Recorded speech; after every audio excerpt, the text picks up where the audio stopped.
레위기 1장부터 7장까지에는 5가지 제사가 2번 반복이 된다고 말씀드렸어요. 1장 1절부터 6장 7절, 6장 8절부터 7장 끝장까지 5가지 제사, 즉 번제, 소제, 화목제, 속죄제, 속건제, 이 5가지 제사가 2번 반복이 된다고 말씀드렸고, 사실은 이 7장 끝절은 결론이 2개가 나와 있어요.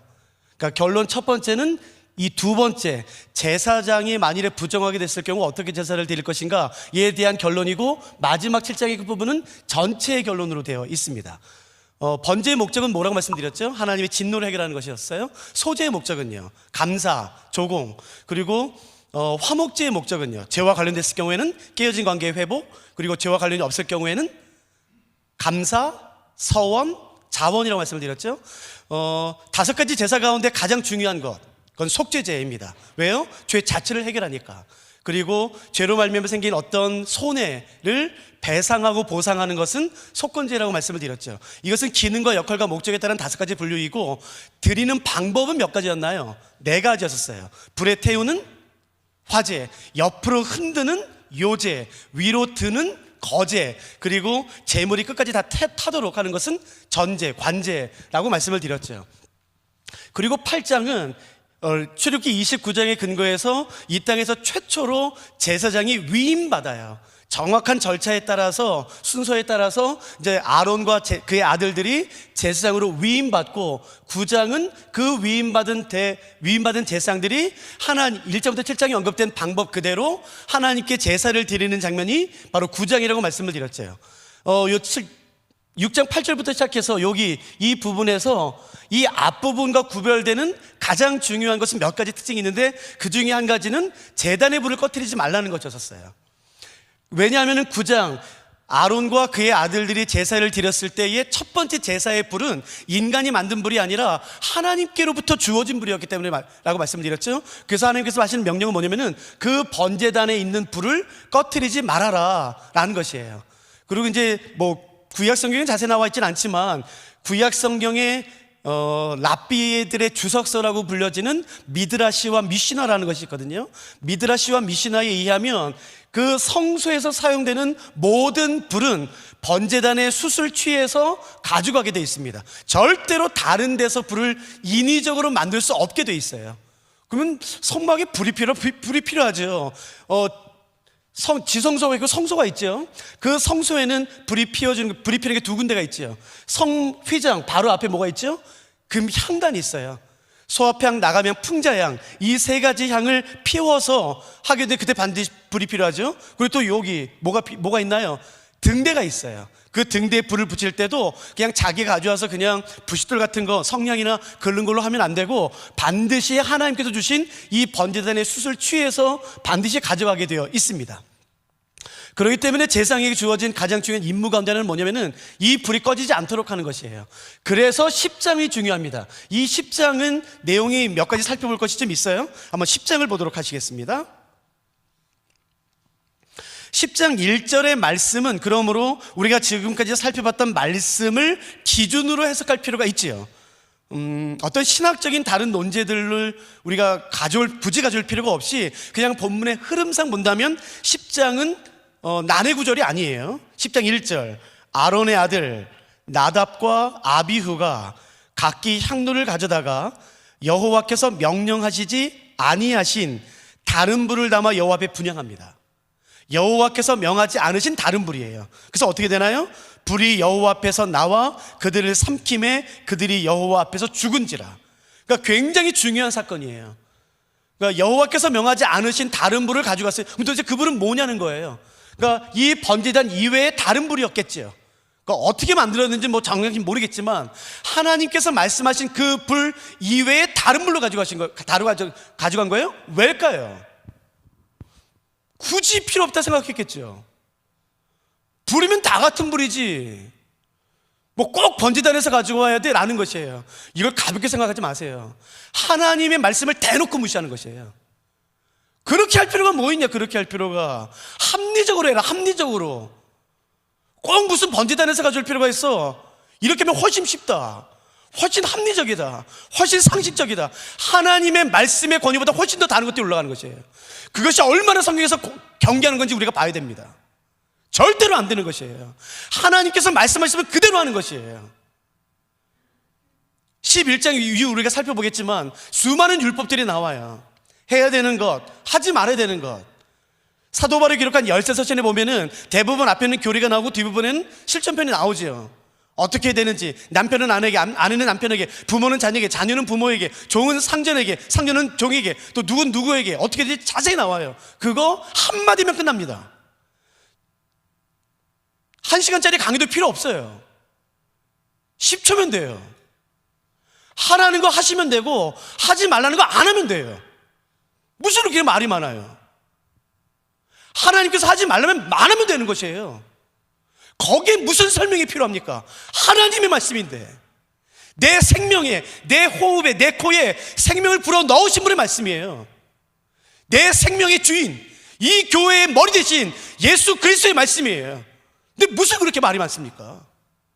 얼마나 말이 많은 세대입니까? 이 세대가. 왜 그래야 되냐? 왜 그러면 안 되냐? 아니요. 나답과 아비후는 어쩌면 정말로 상식적인 사람인지 모르겠어요. 합리적인 사람인지 모르겠어요. 그러나 명확한 것은 하나님의 말씀을 대놓고 무시하는 사람이에요. 그걸 따라가지 마십시오. 교회는 합리적인 것이 아니에요.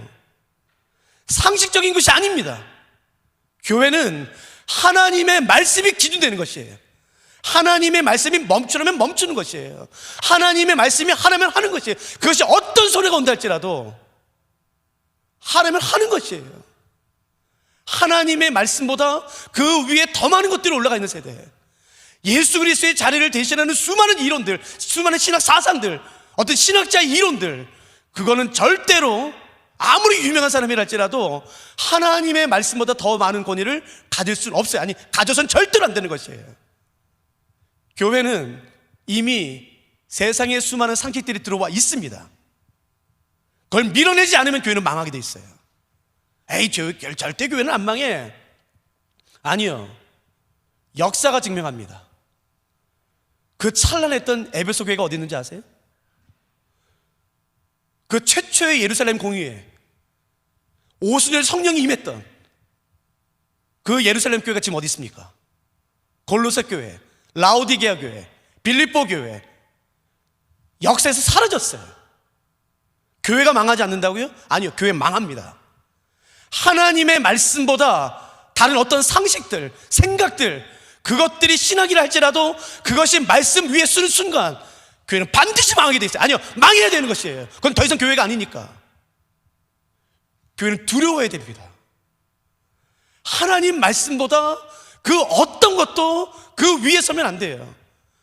여호와께서 반드시 분명히 말씀하셨죠. 모든 불은 거기서 가져와라. 그리고 그 불을 꺼뜨리지 말아라. 여호와께서 명하지 않으신 다른 불인 것이에요.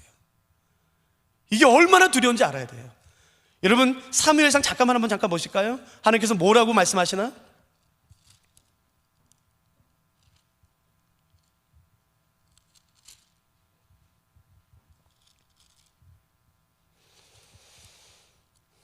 하나님은 어떤 분이신가? 2장 보세요. 2장 6절. 여호와는 죽이기도 하시고 살리기도 하시며 쏘려 내리기도 하시고 거기에서 올리기도 하세요. 여호와는 가난하기도 하시고 부하기도 하시고 낮추기도 하시고 높이기도 하세요. 하나님은 전쟁에서 이기기도 하시고 패하기도 하세요. 그러므로 전쟁에서 패했다는 것, 이스라엘이 패했다는 것은 하나님이 패하신 것이 아닌 것이에요. 하나님은 전쟁에서 패하기도 하세요. 전쟁에서 이기기도 하시고 내 삶의 질병을 주기도 하세요. 내게서 질병을 치유하기도 하세요. 하나님의 주권과 전능, 그 왕되심을 믿어야 됩니다. 더 중요한 것은 바로 그 다음이죠. 2장 30절. 이것은 모든 역사서를 꿰뚫는 아주 중요한 기초 중에 하나가 됩니다. 아직 밑줄 긋지 말아보세요. 2장 30절 길어요. 그러므로 이스라엘 하나님 나 여호와가 말하노라. 내가 전에 내 집과 내 조상의 집이 내 앞에서 영원히 행하리라 하였으나 이제 나 여호와가 말하노니 결단코 그렇게 하지 아니하리라. 그 다음부터 밑줄 그으세요. 나를 존중히 여기는 자를 내가 존중히 여기고 나를 멸시하는 자를 내가 경멸하리라. 여러분, 이 말씀 앞에 교회는 떨어야 됩니다. 이 말씀 앞에 교회는 사시나무 떨듯 떨어야 돼요. 하나님의 말씀보다 더 위에 서는 것, 하나님의 말씀보다 더 많은 권위를 갖는 어떤 사람은 반드시 망해야 돼요. 절대로 안 됩니다. 하나님의 말씀이 존중받아야 되는 것이에요. 다시 레위기 10장으로 올까요? 아론의 아들 나답과 아비후가 각기 향로를 가져다가 여호와께서 명령하지 아니하신 다른 불을 담아 여호와에 분향하더니 불이 여호와 앞에 나와서 그들 즉 나답과 아비후를 삼켜서 죽여버려요. 여러분, 나답이 누군지 아세요? 나답? 아론의 장자입니다. 왕은 세습직이 아니에요. 잘 들으세요. 왕은 세습직이 아닙니다. 하나님께서 임명하시는 것이에요. 그러나 사울은 자기가 왕이 되었을 때에 자기의 혈통에 있는 요나단이 반드시 왕이 되어야 된다고 생각했죠. 아니요, 왕은 세습직이 아닙니다. 그러나 다윗 언약 이후 세습직으로 바뀌어요. 다윗의 후손만큼은 하나님의 약속 때문에. 그러니까 그걸 일반화시키면 안 됩니다. 그건 굉장히 특별한 상황이에요. 선지자 역시 세습직이 아닙니다. 아버지가 선지자이기 때문에 아들이 선지자가 된다? 아닙니다. 선지자는 그러지 않아요. 사사도 동일하죠. 사사도 세습직이 아니에요. 근데 누가 이 죄를 범했나요? 나중에 사무엘이 범해요. 그러나 제사장은 다릅니다. 그러니까 이걸 오늘 목사직이랑 같이 연결시키지 마세요. 그래서 여기로 국한시킬게요. 제사장, 대제사장은 세습직이에요. 대제사장의 장자가 대제사장의 직분을 물려받게 돼 있어요. 여기서 죽으니까 나답이 누군지 아세요? 아버지 아론을 대신해서 온 이스라엘 백성을 대표해야 될 대제사장이에요. 근데 그럼에도 불구하고 하나님이 이 사람을 죽여버리십니다. 그러니까 이게 얼마나 무서운지 알아야 돼요. 한 가지 먼저 정리할게요. 원래 아론 다음에 대제사장 라인은 아론의 첫째 아들, 둘째 아들이 죽었으니까 셋째 아들인 엘르아사 라인이에요. 근데 어느 이유인지 모르겠지만 중간에 넷째 아들 엘리로 바뀌어요. 그래서 이 라인도 살아있고 이 라인도 살아있어서 다윗 시대 때는 사독 그리고 아비아달 두 명의 대제사장이 갑자기 동시에 딱 나타났어요. 왜 이렇게 됐을까? 쉽습니다, 사실은.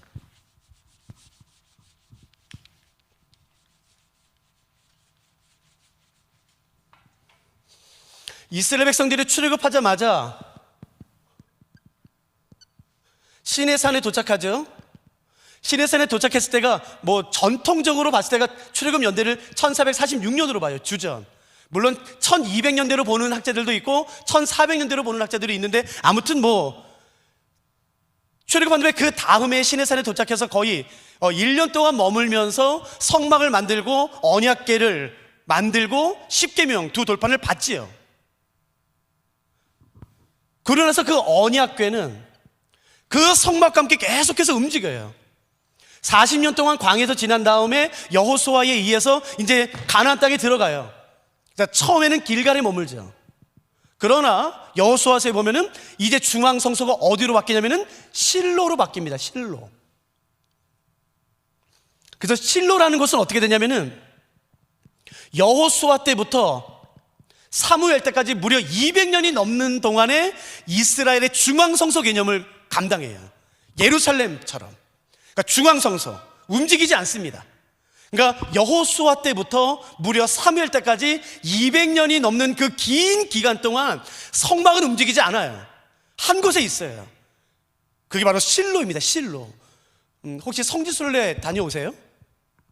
코로나 풀리면 꼭 한번 가세요. 저는 저희 성도님들이랑 1년에 한 번씩 꼭 갔거든요.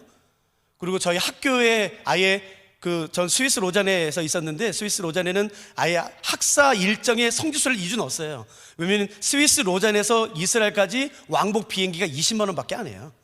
그러니까 한국에서 가면 힘들잖아요. 그래서 저희는 아예 학사 커리큘럼을 넣어서 제가 학생들 성경 가르치다가 항상 어느 주간 되면 항상 데려갔거든요. 2주 동안. 성지순례는 일평생에 한 번 가는 건 굉장히 중요합니다. 꼭. 그러니까 그건 사치라고 생각하지 마세요. 갔다 오시면 굉장히 좋아요. 대신 여행 간다 생각하지 마시고 공부한다 생각하고 가셔서요, 가시기 전에 충분히 준비하시고, 대신 가이드가 굉장히 중요합니다. 이상한 가이드, 여행 가이드 말고 진짜 성경을 아는 사람이랑 같이 가셔야 돼요. 그러면 너무 좋아요. 반드시 가셔야 될 게 실로입니다. 실로 아무것도 없어요. 그러니까 지금 성지순례 가시면 대부분의 주요한 장소들은 다 이제 굉장히 화려하게 꾸며져 있잖아요. 이제 천주교가 이제 대부분 먼저 그곳을 선점했기 때문에 천주교식으로 굉장히 성인이나 여러 가지 막 여러 휘황찬란한 뭐 스탠드 글라스나 그런 것들만 장식해 놨죠. 뭐 그런 데도 가면 좋지만 꼭 가셔야 되는 곳 중에 하나가 실로입니다. 실로는 여호수아 때부터 사무엘 때까지 200년이 넘는 기간 동안 온 이스라엘의 중앙성소 역할을 감당했던 가장 중요했던 곳이에요. 근데 이 사무엘 때, 다시 말해서 요 엘리 때, 언약궤와 성막이 역사상 처음으로 분리가 됩니다. 기억나세요? 이스라엘이 블레셋과 전쟁을 벌여요. 이스라엘이 전쟁에서 위태해지자 어떤 궤를 생각해내냐면은 하나님이 언약궤 위에 임하시니까 언약궤 가지고 전쟁터 나가면 아마 우리가 이길 수도 있겠다 싶어서 그 궤를 생각해내서 한 번도 분리되지 않았던 그 언약궤는 항상 성소 안에 있었는데 그 언약궤를 가지고 나와서 전쟁터에 가요. 재밌는 일이 벌어져요. 이스라엘 사람들은 별 감흥도 없고 감동도 없는데 놀라 자빠진 사람은 상대편 블레셋 사람들이에요. 이렇게 말하죠. 본문에 이스라엘의 신이 이스라엘 진중에 들어오셨도다. 우린 망했다. 이제 전쟁에 졌다. 그런데 웬걸요? 블레셋이 이겨요. 그래서 언약궤를 빼앗아요. 이게 왜 중요하죠? 이때 실로에서 엘리 대제사장 때 이스라엘과 블레셋의 전쟁 때 성막과 언약궤가 분리된 이후 두 번 다시 합쳐지지 않습니다.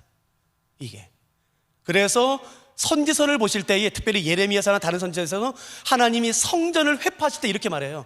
실로처럼 될 것이다. 기억나세요 혹시? 실로처럼 될 것이다 라는 말의 뜻은 뭐냐면은 이제 성전과 언약궤가 분리되어 다시는 합쳐지지 않을 거란 뜻이에요. 이건 굉장한 수치입니다. 성경을 연구하는 사람에게 있어서. 특히 성경 가운데 성전을 연구하는 사람들에 있어서는요, 이것은 수치 중에 수치예요. 성막과 언약궤가 분리돼요. 그래서 잘 보세요.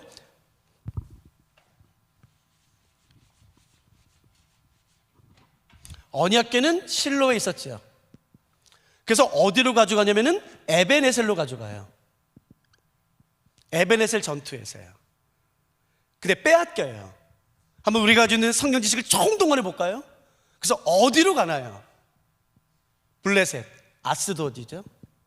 아스돗, 다곤 신상이 있는 다곤 신전이에요. 그 다곤 신전에 가져가서 그 언약궤를 놔뒀죠. 근데 계속해서 목이 떨어지고 팔이 떨어져요. 그래서 어디로 옮기나요? 가드로 옮겨요. 계속 사람들이 죽어요. 어디로 옮기나요? 에그론으로 옮겨요. 그래서 결국 어디로 옮기지요? 블레셋 지방으로 옮겨요. 지방. 이 지방이 히브리어로 사대라는 곳이에요. 사대. 그러니까 이 지방은 경상도, 전라도, 충청도 같은 지방이가 아니에요. 히브리어로 사대는 필드라는 뜻이에요. 들판. 사람이 살지 않는 땅을 히브리어로 사대라고 불러요. 그렇기 때문에 이 블레셋 지방으로 옮긴 것은 뭐냐면은 계속해서 사람들이 죽어나가니까 전염병으로 이거 그러면은 혹시 언약궤 때문인가? 라는 의심 때문에 그 언약궤를 사람이 살지 않는 들판에 버려놔요. 그러니까 정말 사람이 안 죽어요. 그래서 이 블레셋 지방에서 언약궤를 어디로 옮기나요? 벳세메스로 옮겨요. 여호수아의 집으로요. 그 여호수아의 집으로 옮겼다가 또 어디로 옮기지요? 기럇 여아림 아비나답의 집으로 옮겨요. 무려 20년 동안 있어요. 그리고 나서 어떻게 하죠? 오벳 에돔의 집으로 옮겨요. 오벳 에돔 집에 있을 때에 축복이 임하자 다윗이 이때 그런 울사 때문에 이제 못 가져갔던 거잖아요. 그래서 이제 됐나 보다, 이제 하나님의 진노가 노여움이 풀어졌나 보다 해서 이 오벳 에돔 집에 석 달 동안 머물러 있었던 그 언약궤를 다윗이 마침내 자기가 살고 있는 예루살렘으로 가지고 와서 예루살렘에 텐트를 하나 친 다음에 그 텐트에 언약궤 하나를 둬요. 그래서 성경은 그 텐트를 뭐라고 부르죠? 다윗의 장막이라 불러요. 그러므로 다윗의 장막의 가장 중요한 특징은 거기는 번제단이 없어요. 물두멍도 없어요. 휘장도 없어요. 오직 한 가지만 있어요. 그게 뭔가요? 언약궤입니다. 그러니까 다윗의 장막에는 오직 한 가지 언약궤만 있어요. 여기까지 따라오셨죠? 문제는 실로에 있었던 모세 장막입니다. 모세의 장막에서 가장 중요한 언약궤가 빠졌어요. 그래도 거기에 번제단이 있어요. 모세 때 만들었던 물두멍, 휘장, 금양단, 금초대 모든 게 다 거기 있어요.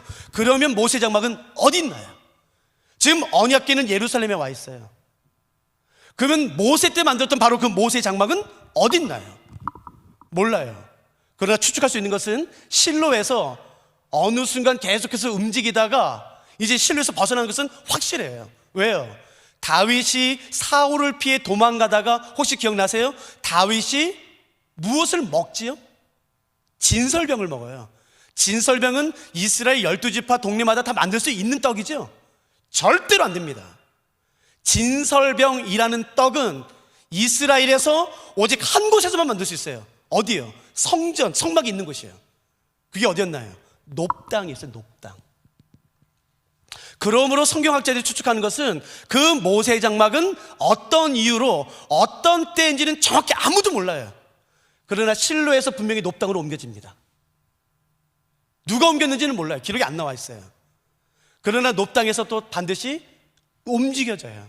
그래서 다윗과 솔로몬 때 이 모세의 장막이 어디 있었는지가 나오죠. 잠깐만 성경 한번 잠깐 확인해 보시겠어요? 역대하 맞을 것 같은데요. 역대하 맞아요. 역대하 1장. 이거는 밑줄을 그어 놓으세요. 이거 제가 지금 이게 설명드리는 이유는 뭐냐면은 나답과 아비후 때문에 갑자기 생각이 나서 말씀드리는 거예요. 이거는 혼자 정리하시기 어려워요. 그러니까 도움 받으시면 되고 잘 정리해 두셨다가 나중에 필요할 때 꺼내서 보세요. 역대하 1장 3절 4절. 그러니까 이것은 여러분 밑줄을 그어 놓으세요. 역대하 1장 제가 읽어드리겠습니다. 1장 3절. 솔로몬이 온 회중과 함께 기브온 산당으로 갔으니, 기억나시죠? 기브온 산당 가서 1차 문제 드리는 거. 솔로몬이 온 회중과 함께 기브온 산당으로 갔으니 하나님의 회막 곧 여호와의 종 모세가 광야에서 지은 것이 거기 있음이라 나와요. 그러므로 알 수 있는 것은 정리해 보자면 모세가 광야에서 만들었던 모세의 장막은 광야에서 방황하다가 가나안에 왔어요. 처음에 길갈에 있었어요. 그러다가 실로로 옮겨요. 실로에서 무려 200년 이상 있어요. 그러나 언약궤가 분리된 이후 모세의 장막은 관심에서 사라져요. 그래서 실로에서 어디로 옮겼다고요? 높당. 그리고 마지막에는 기브온이에요. 그러므로 갑자기 다윗 시대 때 장막이 2개가 됐어요. 무슨 장막이에요? 다윗의 장막, 모세의 장막이에요. 그래서 대제사장이 2명이 되는 겁니다. 사독은 기본에서 모세의 장막을 섬겼던 사람이었다라고 역대상에 나오고, 아비아달은 다윗 옆에서 다윗의 장막에서 예배를 섬겼던 사람으로 나옵니다. 그래서 갑자기 다윗과 솔로몬이 성전을 완공하기 전까지 그 짧은 짧지는 않지만 사실은 그 짧은 시기, 이스라엘 전 역사 기간인데 그 짧은 기간 동안만큼은 대제사장이 딱 2명이 돼요. 그 이외에는 다 1명씩입니다. 이해되셨어요? 그러니까 왜 갑자기 이스라엘의 대제사장이 2명이 됐는지, 그것은 기브온 산당에 있었던 모세의 장막과 예루살렘에 있었던 다윗의 장막, 이 2가지 장막이 같이 생겼기 때문에 그런 것이에요. 특징은 뭐죠? 기브온 산당에 있었던 모세의 장막은 언약궤를 제외한 모든 것들, 광야에서 모세와 이스라엘 백성들이 만들었던 모든 것들은 다 여기 있었어요. 다윗의 장막은요, 오직 언약궤만 있었어요. 참 재밌죠? 다윗은 언약궤만 있었어요. 거기 번제단이 없었어요. 대신 그 천막을 친 다음에 언약궤 주변에 번제단, 물두멍, 금향단, 금촛대, 진설병으로 채우지 않고 다른 걸로 빙 둘러 채웠어요. 뭐였나요? 사람입니다. 성가대. 24시간 예배예요. 그러나 예루살렘에 있는 다윗 장막에 뭐가 없었냐면 번제단이 없었어요. 그래서 하나님께 제사를 드릴 수가 없었어요. 그래서 솔로몬이 왕이 된 다음에 일천 번제를 드리기 위해서 번제단이 필요한 거잖아요. 그래서 어디로 갔나요? 예루살렘은 다윗 장막에 간 것이 아니라 그래서 기브온 산당으로 간 것이에요. 그래서 이렇게 되죠. 잠깐만 하나만 더 설명드릴까요? 그러나 문제는 뭐냐면은 모세의 장막도 있고 다윗 장막, 이 2가지가 있어요. 여기는 사독이 있고 여기는 아비아달이 있어요. 그러나 이제 다윗이 알아요. 내 때에는 성전을 만들지 못할 거지만 하나님께서 말씀하셨어요. 내 아들 때 솔로몬 때는 성전을 만들 거라는 걸 알아요. 그러므로 이 모세 장막과 다윗 장막이 결국에는 합쳐져야 돼요. 솔로몬 성전으로. 그러면 싸움 날 게 뻔합니다. 그래서 다윗이 죽기 전에 어떻게 하나요? 이 두 대제사장 라인을 하나로 합쳐놔요. 그래서 니네 싸우지 마라. 니네 합쳐라. 대신 너가 다 하고 넌 하지 말고, 그런 게 아니라 니네 우리 같이 하자. 그래서 이 대제사장 라인 전체를 24 반차가 좀 어려운 말이죠. 쉽게 그룹이란 뜻이에요. 그룹. 24개의 그룹으로 만들어요. 대신 사독 라인의 후손에게는 16개의 그룹을 주고 아비아달의 후손에게는 8그룹을 줘서 24그룹으로 만들어 한 그룹이 2주씩 성전을 봉사하게 해요. 그러면 48주입니다. 1년이 몇 주인데요? 52주예요. 그럼 나머지는요? 나머지는 제사장들이 같이 섬기게 돼 있어요. 3대 명절이 있거든요. 그래서 그런 것들에서 다윗이 다 정리하게 되는 것이 이것입니다. 갑자기 나답과 아비후 생각이 나서 말씀드렸어요. 삐져나가면 안 되는데 이렇게. 다시 보시겠습니까? 그 나답과 아비후는 그러니까 아론의 첫째로 둘째 아들이에요. 이 10장이 레위기 10장에서 레위기 10장이 레위기 안에서 중요한 것은 내용도 내용이지만 이 2절 때문이에요. 2절. 밑줄 한번 거보시겠어요? 10장 10절과 11절입니다. 이 구절이 레위기 11장부터 27장 전체를 구성하는 데 있어서 핵심적인 역할을 감당합니다. 제가 8절부터 읽을 테니까 한번 눈여겨보세요. 8절. 여호와께서 아론에게 말씀하여 이르시되, 혹시 이것도 밑줄 한번 거보시겠어요? 아니면 아론이라는 단어에 동그라미 한번 쳐보시겠어요? 하나님께서는 아론 대제사장에게 말씀하실 때에 항상, 잘 들으세요, 항상 모세를 통해서 말씀하세요. 아니면 모세와 아론 같이 있을 때 말씀하세요. 성경에서 하나님이 아론에게 단독으로 직접 말씀하시는 장면은 이 장면밖에 없습니다. 유일한 장면이에요. 그러니까 성경 읽을 때 함부로 읽으시면 안 돼요. 집중해서 읽으셔야 돼요. 이걸 누구한테 하신 말씀인가? 다시 한번 정리할게요. 하나님께서는 그 대제사장, 온 이스라엘 대표하는 대제사장임에도 불구하고 대제사장 아론에게 말씀하실 때 항상 모세를 통해서 말씀하세요. 아니면 모세와 아론이 함께 있을 때 말씀하세요. 근데 이 장면은 아론 단독에게 직접 말씀하시는 유일한 장면입니다. 그러니까 굉장히 중요하겠죠. 그 내용이 뭔지. 9절. 너와 내 자손들이 회막에 들어갈 때에는 포도주나 독주를 마시지 말라. 이 말씀이 10장 1절 나답과 아비후가 죽은 다음에 하시는 말씀이기 때문에 많은 성경학자들과 랍비들은 아마도 나답과 아비후가 번제단에서 불을 취하지 않아 자기 마음대로 임의로 불을 드린 것은 아마도 술 취했기 때문이 아닐까라고 추측하는 근거가 바로 여기서 나오는 거예요. 그건 모르겠어요. 근데 그럴 가능성은 있죠. 충분히. 그러니까 이 말씀 때문에 그렇게 하는 거겠죠. 너와 내 자손들이 회막에 들어갈 때에는 포도주나 독주를 마시지 말라. 그리하여 너희 죽음을 면하라. 이는 너희 대대로 지킬 영영한 규례라. 자, 10절과 11절의 내용이 뭔지 보세요. 그리하여야, 그래서 하나님께서 아론에게 임무를 주신 거예요. 임무. 그러니까 대장의 두 가지 임무입니다. 그러니까 제사장.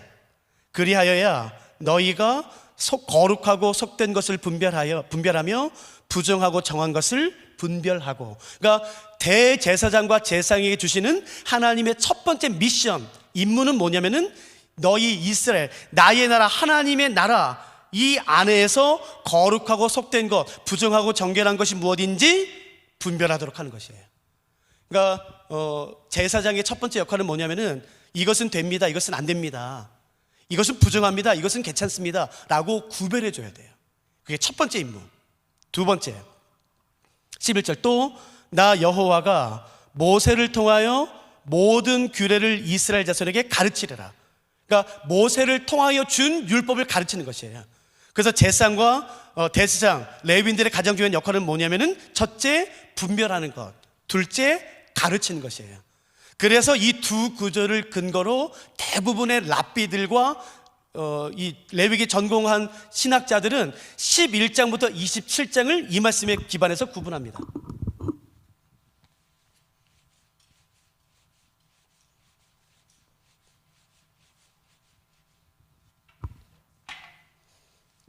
11장부터 27장은 그러니까 두 파트로 나눠지는 것이에요. 11장부터 16장, 17장부터 27장. 11장부터 16장은 레위기 10장 10절에 근거해서 이스라엘 백성들을 구별시켜야 돼요. 그럼 이건 되고 이건 안 되고, 이건 깨끗하고 이건 부정하고, 이런 분별할 것이 여기 나와 있죠. 그리고 여기는 11절에 근거해서 이스라엘 백성들에게 가르칠 내용, 이렇게 구분하는 것이에요. 그래서 요 레위기 10장 10절과 11절이 내용보다도 레위기 전체의 구조를 형성하고 나누는데 아주 중요한 기초가 되는, 아주 중요한 기초석이 되는 두 구절입니다. 그래서 이 두 구절로 이렇게 나눌 수가 있어요. 그러니까 머릿속으로 레위기 11장부터 16장의 내용은 이스라엘 백성들이 하나님의 백성으로서 무엇이 정하고 무엇이 부정한지 구별하는데 그 기준이 나오는 것이구나 라고 이해하시면 되고, 그러면은 무엇을 가르쳐야 되는지, 반대로 무엇을 배워야 되는지, 그것은 여기서 하는 것이에요. 이거는 이스라엘 백성들이 배울 게 아니에요. 이거는 제사장들에게 와야 돼요. 이 당시는요, 제사장들에게 와서 물어봐야 돼요. 뭐가 맞습니까? 근데 이것은요, 배워야 될 일이고 가르쳐야 될 일이에요. 그래서 레위기는 이렇게 구분하시면 좋죠. 조금만 더 살펴보신다면 레위기는 1장부터 27장으로 되어 있어요. 레위기는 27장으로 되어 있는데 크게 두 파트로 나눠라. 그러면 대부분 어떻게 나누면은 1장부터 10장, 11장부터 27장 이렇게 두 파트로 나눕니다. 11장부터 27장은 이렇게 두 파트로 나눠지지만 레위기 전체를 크게 나눠라. 그러면은 1장부터 10장, 11장부터 27장. 1장부터 10장의 내용은 뭔가요? 어떻게 제사 드릴 것인가라는 것이에요. 어떻게 하나님을 예배할 것인가. 내용은 쉬워요. 11장부터 27장의 내용은 뭔가요? 어떻게 살 것인가예요. 삶. 그러므로 레위기의 구조는 어떻게 되냐면은 어떻게 제사 드릴 것인가, 어떻게 하나님을 예배할 것인가와 그렇다면 어떻게 살 것인가로 나눠지는 것이에요. 그래서 레위기 구조를 통해서 알 수 있는 것은 뭐냐면은 삶과 예배는 분리되지 않습니다. 나의 모든 일상의 삶은 반드시 예배가 기반이 되어야 돼요. 그리고 나의 모든 예배는 나의 일상의 삶으로 연결이 돼야지만 되는 것이에요. 삶과 예배가 분리되는 순간 그건 죽게 돼 있어요. 생명이. 굉장히 경계하셔야 됩니다. 그러니까 삶이 뒷받침되지 않는 사역, 삶이 뒷받침되지 않은 말씀, 삶이 뒷받침되지 않은 예배는 죽은 예배예요. 반드시 예배와 제사와 모든 종교적인 의식은 그의 일상에서의 삶으로 반드시 연결되어야 돼요. 이것은 레위기에서부터 말하는 것이 아니라 모든 성경이 다 말하죠. 제가 생각할 때는 사도 바울이 13서신, 27권의 신약성경 가운데 13서신을 기록하는데 대부분의 서신의 구조가 어떻게 됐죠? 이렇게 됐습니다. 기억나세요? 로마서 1장부터 11장 교리 부분, 12장부터 16장 실천 부분이에요. 에베소 1장부터 6장에서 1장부터 3장은 교리 부분, 4장부터 6장은 실천 부분. 모든 성경이 다 그렇게 돼 있어요. 그러니까 아마도 제 생각에는 사도 바울이 구약에 능통했으니까 이 구조를 가지고 만들지 않았을까라는 추측은 있어요. 그러니까 모든 성경은 뭘 말하냐면은 예배만 말하지 않아요. 기도만 말하지 않아요. 너 항상 기도만 해라, 기도만 해라. 그건 절대로 안 돼요. 절대로 종교인이 되면 안 돼요. 그 나의 모든 종교 행위는 나의 일상의 삶으로 반드시 연결돼야 돼요. 특별히 에베소는 기가 막히죠. 1장부터 3장에서 그 삼위일체 하나님의 놀라운 구원, 그 측량할 수 없는 그 어마어마한 구원을 쏟아부으면서 말하신 다음에 4장 1절에 이렇게 시작해요. 그러므로 이렇게 하라는 것이에요. 그러므로 내가 바른 그리스도인으로서의 합당한 삶을 살기 위해 필요한 것은 뭐냐면은 바르게 아는 것이에요. 바르게 살기 위해 필요한 게 뭔지 아세요? 성경 공부예요. 그냥 다른 지식이 아니라, 지식을 공부하는 구조를 따지는 게 아니라 내가 그리스도인으로서 예수 그리스도의 제자로서의 합당한 삶을 살기 위해 반드시 필요한 것은 바르게 아는 것이에요. 바르게 알지 못하면 절대 살 수 없어요. 그리고 내가 공부하는 모든 것들은 삶으로 연결되어야 됩니다. 흥미로운 게 뭔지 아세요? 너네가 삼일체의 구원과 그 하나의 풍성한 은혜와 예수 그리스도의 속량과 성령의 인치심에 대해서 너희가 이제 알았다면 그러므로 이렇게 살아라 라고 말하는데, 그 내가 알고 있는 그 모든 지식을 적용해야 되는 곳, 그게 에베소서에 뭘로 나오는지 아세요? 그 하나님에 대한 지식과 내 은사와 그 모든 사역, 그게 충만해졌어요. 성령의 충만함. 근데 그것이 어디에 적용돼야 되는가 라고 말할 때에 에베소서는 제일 먼저 말하는 게 뭐냐면은 아내와 남편, 남편과 아내, 부모와 자녀, 자녀와 부모, 즉 가정에서부터 시작하는 거예요. 가정이 무너져 있으면 죄송해요. 이건 좀 양해하고 들어주시겠어요? 가정이 무너져 있으면 사역하면 안 됩니다. 절대로. 이건 교역자들이 하는 말이니까요. 말씀만 잘 전해주면 됐지. 기도만 잘하면 됐지. 사람들만 많이 부흥시키면 됐지. 이 사람이 기도하면 사람들이 쓰러진다니까? 그까짓까 뭐가 되게 그러지 않아요. 가정이 무너져 있으면 사회 멈춰야 됩니다. 절대로 안 됩니다. 가정이 분리된 사역? 그건 두려워야 돼요. 진짜로 두려워야 돼요. 말씀만 잘하면 되는가? 정말로? 사역만 잘하면 되나요? 여러분 절대 그렇지 않아요. 괴물을 만들어내면 안 돼요. 삶이 뒷받침되지 않은 사역자들, 사역 그렇게 잘하지 않아도 돼요. 제가 얼마 전에도 상담했거든요. 제가 그분한테 말했어요. 사역 내려놓으시라고. 그렇게 사모님을 때려요. 그 장로님, 이름만 대면 알만한. 사역하지 말라고 그랬어요. 제가 오셨길래 내가 찾아간 것도 아니고. 가정 먼저 돌보신 다음에 다시 사역하십시오. 내가 그랬어요. 그래도 많은 사람들이 원하지 않습니까? 아니요. 사역은 그렇게 하는 게 아닙니다. 두려워해야죠. 목사는 남자가 아닌가요? 그럼 남자는 뭐 좀 성적인 범죄 좀 저질러도 되지 않나요? 그딴 말이 없습니까? 그딴 말이. 그건 말도 안 되는 거죠. 성경은 구약부터 신약까지 일관되게 말해요. 하나님을 향한 나의 삶은 반드시 나의 일상생활과 연결이 돼야 돼요. 삶이 무너진 사역은 반드시 사람을 피폐하게 만들어요. 성도들을. 그거 절대 하면 안 됩니다.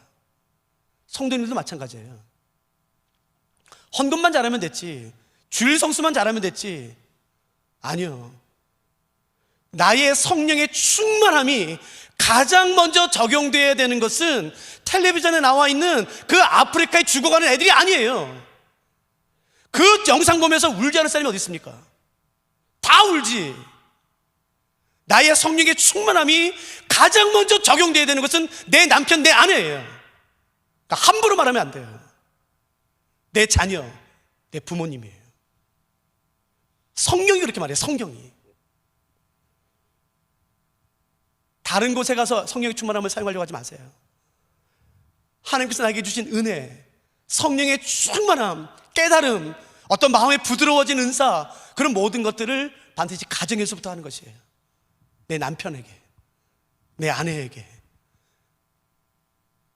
물론 문화 때문에 그럴 수 있죠. 저는 뭐 어느 지역에 대한 편견이 없으니까 오해하지 마세요. 아, 우리 지역의 남자들은 말을 잘 못합니다. 남사시럽지 않습니까? 모르겠어요. 어느 지역인지 잘 모르겠지만, 내가 사랑은 내 아내에게 내가 사랑한다는 말하는 게 뭐가 그렇게 어렵습니까? 그게 내가 사랑하지 않으면 누가 사랑해 줍니까? 그 말이 하나, 그 다 하는 거지. 그때 자매님들, 그러니까 자매님들 잘 들으세요. 형제들은 어떤 착각이 있냐면 꼭 말해야지 않아라는 생각이 있는 거예요. 그러니까 그때마다 자매들 꼭 말해주세요. 말해야지 이 자식아. 내가 뭐 하나님이냐 어떻게 하냐. 그래서 말해야지. 그러면 남편이 그랬죠. 아 그래? 그래서 말해주겠죠. 엄한 데서 성령 충만함 사용하지 마세요. 가정부터 시작하는 거예요. 가정.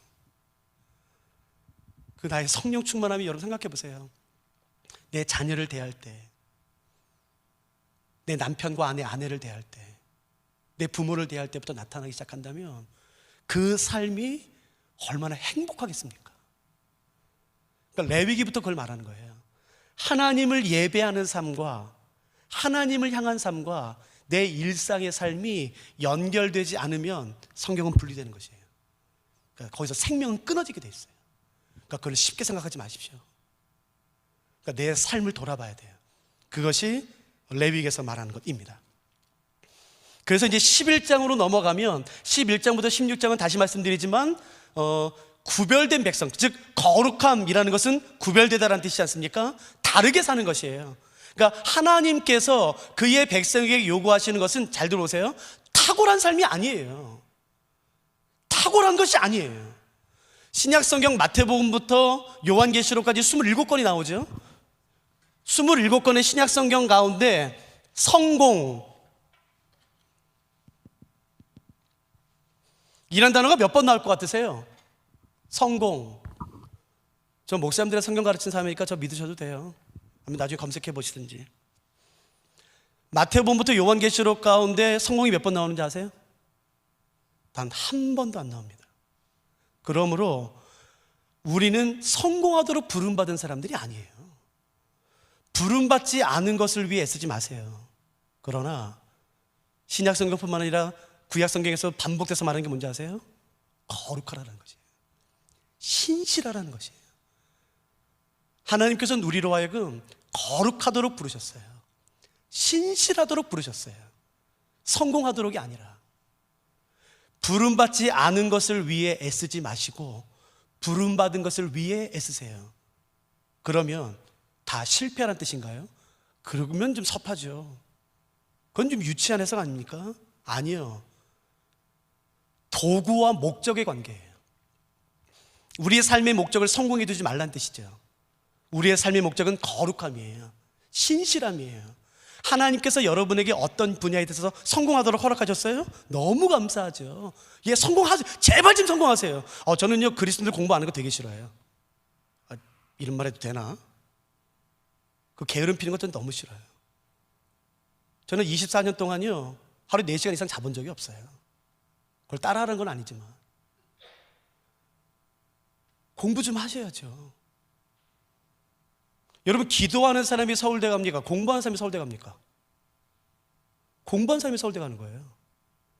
24시간 기도한다고 서울대 가지 않아요. 그게 왜 중요한지 아세요? 그럼 도대체 기도하는 목적이 서울대 가는 거예요? 미신이죠. 그 미신. 성공하세요, 제발. 그러나 그 성공이 내 삶의 목적이 되면 안 돼요. 그 성공을 도구 삼아 내 삶의 신실함을 이루는 거예요. 거룩함을 이루는 거예요. 하나님이 여러분의 삶에 실패를 주셨어요? 감사합니다. 낭망하지 마세요. 그 실패 절대로 오래가지 않습니다. 그 실패로 하나님의 거룩함을 이루면 되는 것이에요. 신실하심을 이루면 되는 것이에요. 수지선언 목자교회 하나님께서 어떤 분들에게는 돈 많이 주셨죠? 돈 되게 많이 주셨죠? 감사합니다. 정말 감사해요. 돈 많이 버세요, 제발.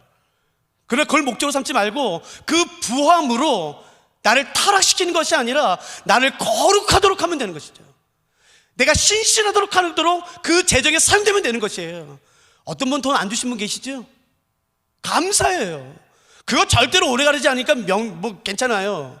그 가난함으로 하나님의 거룩함을 이루면 되는 것이에요. 신실함을 성취하면 되는 것이에요. 그러니까 무엇을 내 삶의 목적으로 삼고 무엇을 내 삶의 도구로 삼을 건지만 명확히 하면 되는 것이에요. 절대로 성공, 탁월함, 그걸 목적 삼지 마세요. 거룩함이에요. 거룩함. 이 세상에서 말하는 기준이 아니라 그것보다 훨씬 더 뛰어넘는 기준이에요. 야, 어떻게 그렇게 사냐 사람이. 사람 다 그렇게 살아 라고 말할지언정 아니야, 내 주 예수 그리스도께서는 그것도 금하셨어 라면서 사는 것이에요. 그게 예수 그리스도의 제자로서의 삶이죠. 그 기준이 무너졌으니까, 그 거룩의 기준이 낮춰졌으니까 세상의 교회를 비우는 것 아닙니까? 그러지 않지 않습니까? 거룩의 기준을 높이세요. 절대로 낮추지 마세요. 어떻게 이렇게 사냐? 사람이면 다 그 정도의 죄는 범해. 죄라고 말해서 그러니 그 정도의 실수는 다 아니요, 그렇게 안 하는 것이에요. 거룩의 기준을 높이세요. 탁월함이 아니에요. 신실함이에요. 하나님께서 원하시는 삶은 그런 삶이 아닌 것이에요. 구별된 삶이에요. 다른 삶. 돈을 벌 때 제발 다르게 버십시오. 수단과 방법을 가리지 않고 끌어모기만 하면 돼. 그러지 않아요. 돈을 사용할 때도 달라야 돼요. 사람을 대할 때도. 청년들 특히 미안해요. 이런 말씀 드려서요. 주제넘는 말이니까 양해하세요. 남자 청년들, 여자 청년들 될 때 함부로 대하지 마세요. 성적으로. 하나님이 되게 싫어하는 겁니다. 그거 하나님이 정말 싫어하는 것이에요. 함부로 대하면 안 돼요. 진짜로 반드시 벌하실 거예요. 하나님이 다르게 대하는 것이에요. 내 진짜 자매처럼, 내 딸처럼, 존귀한 자처럼 대하는 것이에요. 자매들도 똑같습니다. 남자 그렇게 대하시면 안 돼요. 서로를 대할 때 다르다는 것이에요. 구별된 삶, 탁월한 삶이 아니라 돈을 벌 때, 돈을 쓸 때, 사람을 대할 때, 사람에게 말할 때 그러니까 무례하면 안 돼요. 당연한 것 아닙니까? 성경에서 말하는 하나님의 말씀은 어려우세요? 그렇지 않지 않습니까? 너무 지극히 당연한 것이에요. 지극히 상식적인 것이에요. 마땅한 것이에요. 근데 그걸 어렵다 말하는 것이에요. 하나님께서 그의 백성에게 원하시는 삶은 먹을 때도 좀 달랐으면 좋겠다는 것이에요. 먹을 때도. 감사해요. 저 아침마다 어떤 분이 식사 챙겨주세요. 오늘 아침에도 진짜 맛있게 먹었어요. 어떻게 그렇게 맛있게 하셨는지 너무 감사하더라고요. 이렇게 자꾸 말이 새면 안 되는데 제가 강의 진짜 많이 다녀요. 1년에 요청이 350개에서 400개 와요. 근데 그 중에서 제 원칙은 딱 35개만 하는 거예요. 10분의 1. 그래도 1년이 52주기 때문에 저희 학교와 강의 있고 제가 섬기는 교회 있기 때문에 매주 나가요. 매주. 식사 제가 안 해본 게 어디 있겠습니까? 24년 동안 사역하는 동안에 100만 원짜리 식사도 해봤어요. 제가 진짜로. 근데 그거 먹으면서 제가 생각했어요. 이럴 필요까지 있나? 이럴 필요까지. 이게 이럴 필요까지 있나? 그러지 마세요. 구별된 삶이에요. 구별된 삶. 굳이 그럴 필요 없습니다. 저 된장찌개 되게 좋아하거든요. 제가 사경에 가면은 항상 저한테 먼저 물어보실 수가 있어요. 그럼 제가 꼭 말하는 게 있습니다. 식사 대접 어떻게 할까요? 그러면 제가 항상 말해요. 목사님, 저 돈 많은 성도님들 말고 좀 가난한 성도님한테 대접받을 수 있도록 좀 해주십시오. 된장찌개. 여러분 사경에 가면요 대부분 그래도 오해하지 마세요. 돈이 좀 있으신 분들이 비싼 곳에 가서 대접하려고 하세요. 그러지 마세요. 그런 거 좋아하는 강사 없어요. 된장찌개 하면 충분해요. 하루 생활하기도 바쁜 빠듯한 분한테 전 대접받고 싶어요. 같이 거친 나물 먹으면서 기도해드리고. 왜 그렇게 하면 안 됩니까? 왜 꼭 대접은 부자들만 해야 됩니까? 교회가 세상과 다른 게 뭡니까? 하나님께서 그의 몸된 교회에게 요구하시는 것은 탁월함이 아니에요. 다른 거예요. 구별됨. 너는 좀 다르게 살아라. 레위기 19장에 말씀하시죠. 추수할 때 내가 너희 부자 되게 해줄게. 내가 모든 나라 가운데 뛰어나게 해줄게. 구워줄지언정 꾸임받지 않게 해줄게. 그러니까 너희 추수할 때 기억나세요? 추수할 때 모퉁이는 어떻게 하라고요? 남겨두라는 것이에요. 저는 경영학과 나왔어요. 일반대학에서. 그리고 신학했거든요. 대학원에서. 여러분 이 세상에서 우리가 사는 서점 가보세요. 성공학 개론, 부자 되는 법, 모퉁이까지 싹싹 긁어내는 겁니다. 근데 우리 하나님이 참 바보죠. 멍충이. 내가 너희 부자 되게 해줄게. 그러니까 추수할 때 모퉁이는 남겨둬요. 그건 부자 못 돼요. 근데 하나님 그렇게 하면 부자 되게 하시겠다는 거예요. 이유가 뭔지 아세요? 너희 땅에 고아와 과부와 나그네와 객이 있다. 걔네들은 뭐 먹고 사냐? 걔네들을 위해서 모퉁이 돌 좀, 모퉁인 그 떨어진 그 곡식은 좀 남겨둬. 질문 생겨요. 모퉁이의 곡식을 먹으면 배부르나요? 아니요. 그냥 허기가 면하는 정도예요. 근데 하나님이 그렇게라도 하면 기뻐하시겠다는 거예요. 난 이 하나님이 그렇게 좋더라고요. 야야야야, 또 기억나세요? 너희가 추수하다가 나달이 땅에 떨어지면, 우리가 사는 이 세상에서는 부자되기서 그거 아세요? 그 방바닥에 그 머리카락 떨어지면은 스카치 태가지고 이렇게 다 하시잖아요. 그것처럼 그냥 하나도 나달도 안 돼. 나달 다 주워. 그냥 막 나달 막 다 이렇게 해가지고, 아이고 저기 나달 하나 해서 그렇게 하지 마라고 말씀하시는 거예요. 나달이 떨어졌으면 좀 놔둬라. 여러분, 나달이 많이 떨어지겠습니까? 그렇게 안 떨어져요, 세상에. 그거 조금 혹이 면할 정도예요. 나달이 추수하는 땅에 떨어지면 좀 놔도 너희 땅에 고아와 과부와 나그네와 개개 있지 않냐. 걔네들은 도대체 뭐 먹고 사냐. 그러니까 걔네들 위해서 조금만 놔도, 그러면 내가 너희 축복해 줄게라는 것이에요. 저는 이 하나님 참 좋아요. 그러니까 하나님이 원하시는 건 그냥 그런 삶이에요. 뭐 대단한 삶이 아니라, 여러분의 삶에 모퉁이를 좀 남겨두지 않으시겠어요? 모퉁이? 여러분, 근데 재밌는 것은, 그러면 도대체 모퉁이는 몇 센치입니까? 성경에 안 나와요. 이거 굉장히 힘들어하신 분 계시죠?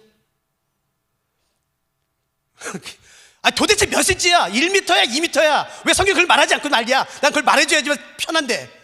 성님 정말 말하지 않아요. 왜냐면 거기에 자기의 욕심과 탐심이 개입될 수 있으니까요. 10cm 하셔도 되고 1m 하셔도 되고 2m 하셔도 돼요. 중요한 건 그 모퉁이를 남겨두는 것이에요. 그러니까 하나님이 원하시는 삶, 레위기를 통해서 말씀하시는 삶은, 여기서 말씀하시는 삶은 그냥 이런 거예요. 조금 너의 삶을 좀 여유롭게 도와줘라라는 것이에요. 기도만 하지 말고. 배고픈 사람이 교회에 들어왔을 때 보면 알아요. 청년들, 야, 넌 한 끼도 못 먹었냐? 이렇게 힘이 없어. 예, 저 못 먹었어요. 에? 너 어제도 못 먹었어? 예. 그제도. 예. 왜? 저 실직했어요, 코로나 때문에. 아이, 그래? 그래, 알았어. 내가 기도할게. 하여튼 편히 가. 여러분, 내 손에 무슨 100만 원 쥐어주라는 게 아닌 거잖아요. 너 못 먹었냐? 내 미안하더니 1,000원밖에 없네. 초코파이 하나 사줄게. 아세요? 하나님이요, 진짜 기뻐하세요. 그러니까 우리 하나님이 그런 분이세요. 서로 사랑하고 서로 존중하고 같이 울고 같이 웃고. 여러분, 그게 공동체고 교회죠. 그러면 되지 않아요? 그러니까 하나님이 그러라고 말씀을 주신 거예요. 율법을 주신 거예요. 구별된 삶이요. 그러니까 여러분, 탁월하려고 노력하지 마세요. 대신 구별되려고 하세요. 옷을 입을 때도, 죄송합니다만 너무 꼰대짓인가? 교회 나올 때 옷의 복장도, 죄송해요, 이건 너무 좀 과한 게 있더라고요. 옷도 구별되면 어떨까요? 대신 저는 여기서 꼭 하나 마무리할 때 이거 하고 싶어요. 구별된 예배를 드리십시오. 구별된 예배. 주일날 저는 수지선한 목자교회에 정해진 예배 시간을 모릅니다. 근데 있죠? 그 시간에 드리세요.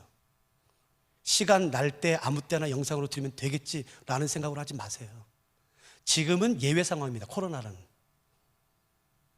예배라는 것은 내가 드리고 싶을 때 아무 때나 소파에 앉아서 다리 꼬고 앉아가지고 과일 먹으면서 드리는 게 예배가 아니에요. 구별된 시간에 구별된 방법으로 드리는 게 예배입니다. 예배를 그렇게 폄하시키지 마세요. 내 예배입니다. 내 예배. 내가 하는 게 예배 드리는 예배예요. 그러니까 그렇게 싸구려로 만들지 마세요. 구별되게 드리세요. 구별되게. 주일날 와서 헌금 꺼내지 마세요. 토요일날 미리 준비하세요. 토요일날, 주일날 예배를 드리기 위해 여러분의 삶은 토요일날 구별됩니까? 말을 조심하십니까? 행동을 조심하십니까? 생각을 조심하십니까? 저는 어렸을 때 그렇게 배웠어요. 근데 이제 그게 꼰대래요. 율법주의, 아니요, 율법주의 아닙니다. 저 성경 꽤 알아요.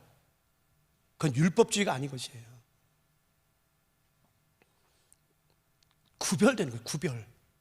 근데 어느 순간부터 한국교회 그런 게 사라지기 시작해요. 편리성. 죄송합니다만 저는 영상 나가는 거 되게 싫어하거든요. 그 시간에 생방송만 딱 나가고 영상 올리는 거 저는 되게 싫어요, 사실은. 구별된 예배예요. 내가 내 하나님께 구별하여 그렇게 존중하게 여기지 않는데 누가 내 하나님을 존중하겠습니까? 세상 사람들이. 구별된 삶. 저는 우리의 하나님이 존중받았으면 좋겠어요. 너네 기독교가 섬기는 하나님은 정말로 귀하신 분인가 보다. 그렇게까지 집에서도 옷 갖춰서 예배드리냐? 아이고. 아니요, 하나님이 그렇게 말씀하지 않으셨어요. 그럼 우리가 그렇게 스스로 구별하여 내 하나님을 하나님답게 섬기고 싶은 것이에요. 그렇게 해주지 않으시겠어요? 그게 11장부터 16장의 내용이에요. 음식법, 11장은 정결예법, 36가지 짐승 이름이 나옵니다. 근데 아세요? 36가지의 짐승 가운데 굉장히 극보수주의 랍비들은 이 중에 40%만 지금 현재 명확히 발견됐다고 말해요. 굉장히 리버럴한 진보주의 랍비들은 약 70%. 그러므로 어느 랍비들도 레위기 11장에 언급된 이것은 부정합니다, 이것은 정결합니다, 이것은 안 됩니다 라고 말하는 36가지의 짐승을 정확히 아는 사람은 아무도 없다는 뜻입니다.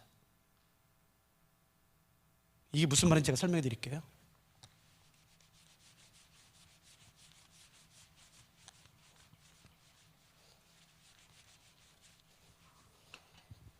제가 만든 말이니까 한번 좀 양해해 주세요.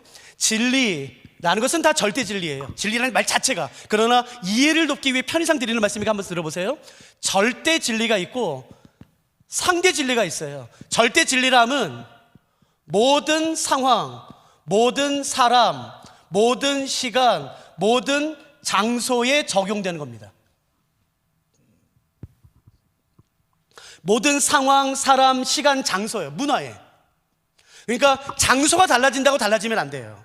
사람이 달라진다고, 시대가 달라진다고, 상황이 달라진다고 달라지면 안 돼요. 아마존에 있는 사람이나 서울에 있는 사람이나 2000년 전에 살았던 사람이나 지금이나 앞으로 2000년 뒤의 사람이나 상황이 어떤 조건이 달라진다고 달라지면 절대로 안 되는 것은 절대 진리예요.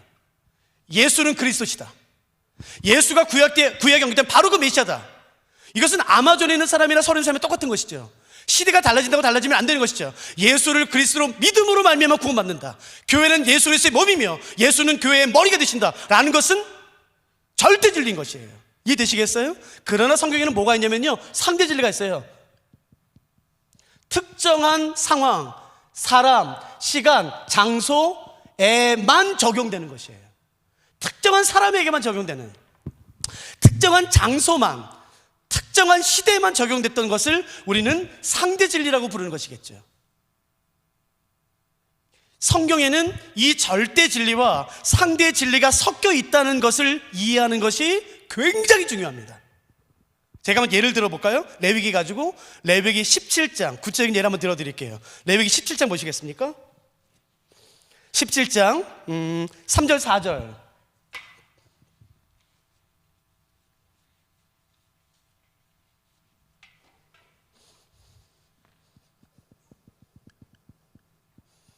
개별 도축이에요.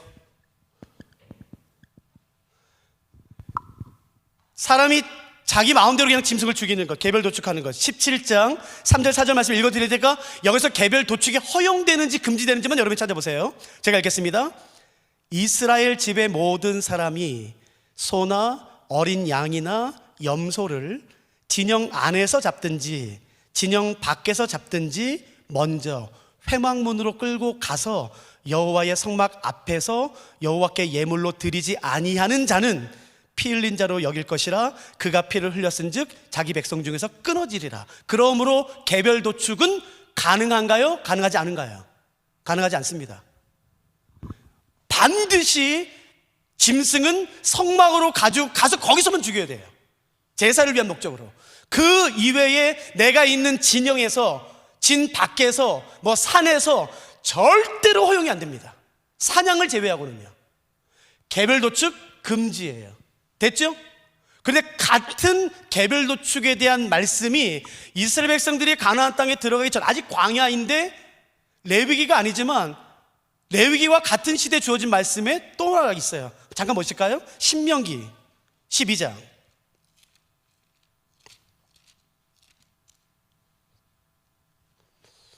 잠시만요, 이게 12장이 맞나? 예, 12장 맞아요. 15절 보시겠습니까?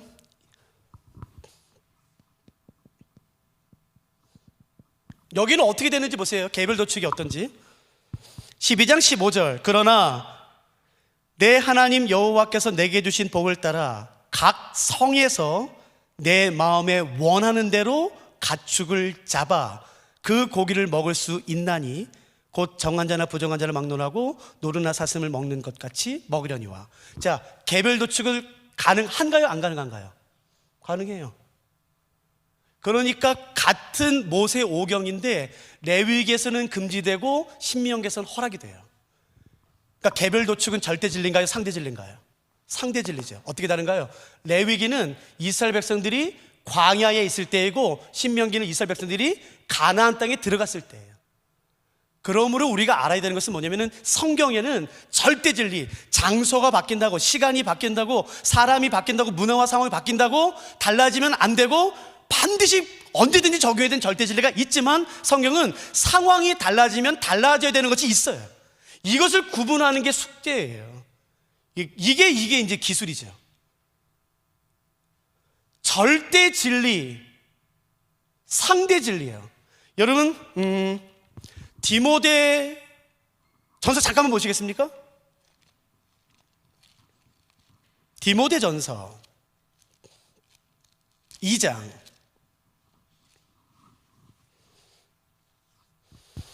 여러분은 하나님의 말씀, 성경을 하나님의 말씀으로 믿으시는 분들이죠?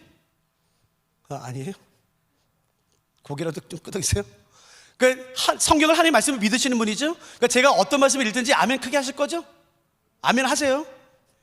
2장 11절 12절 읽을 테니까 아멘 크게 하세요. 여자는 일체 순종함으로 조용히 배우라. 여자가 가르치는 것과 남자를 주관하는 것을 허락하지 않으니 오직 조용할지니라. 왜 웃으세요? 하면 안 하고. 그러니까 이게 본문에 있잖아요. 9절도 보세요. 9절 제가 설명해 드릴게요. 또 이와 같이 여자들도 단정하게 옷을 입으며 소박함과 정절로서 자기를 단장하고 따은 머리와 금이나 진주나 값진 옷을 하지 말고. 단정하게 옷을 입으래. 이건 다 동의하죠. 소박함과 정절로서 자기를 단장하는 거 다 동의합니다. 근데 그 다음이 이상해요. 따은 머리. 여자들 머리 따면 안 됩니다. 왜 따요 머리를? 풀으세요. 금이나 진주나 값진 옷을 하지 말고. 물론 여기 뭐 몇 분 오지는 않으셨지만 어떻게 오신 자매님들이 몇 분 안 계시지만 금 좀 있으세요? 진주? 아우 안 됩니다. 가질 때 놓고 가세요. 이거 어떻게 해석하실 거예요? 그러니까 성경에서 금하는 것 중에 뭐냐면 머리를 따지 말라는 것이에요. 그리고 금이나 진주로 값진 옷을 하지 말래요. 이걸 어떻게 해석할까요? 쉬워요.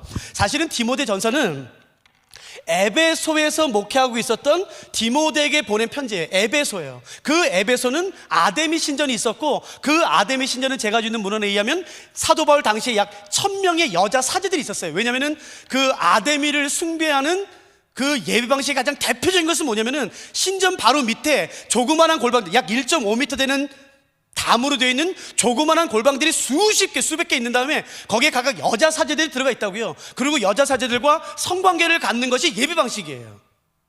굉장히 음란했습니다. 그러니까 음란의 극치를 달렸던 곳이 바로 이 에베소예요. 아데미. 그러니까 오늘날에 한 명의 목사가 많은 사람을 예배로 인도할 수 있지만 이 당시 아데미를 예배하는 방식 자체는 750명이 예배하러 왔으면 750명의 사제들이 필요한 것이에요. 1대1로 예배 드릴 수 있으니까. 그러니까 이게 음란한 행위가 아니라 종교 행위로 이해가 됐다고요. 얼마나 음란했는지 몰라요. 그런데 그 에베소의 아데미 신전을 섬기는 신전 창녀들, 여자 사제들의 특징이 뭐냐면은 다른 지역은 아닙니다. 에베소의 아데미 신전 창녀들의 특징은 뭐냐면은 길거리에 가다 보면 한눈에 알 수 있어요. 머리를 닦고 다녔어요. 온갖 금은보석으로 장식하고 피어싱을 하고 다녔어요.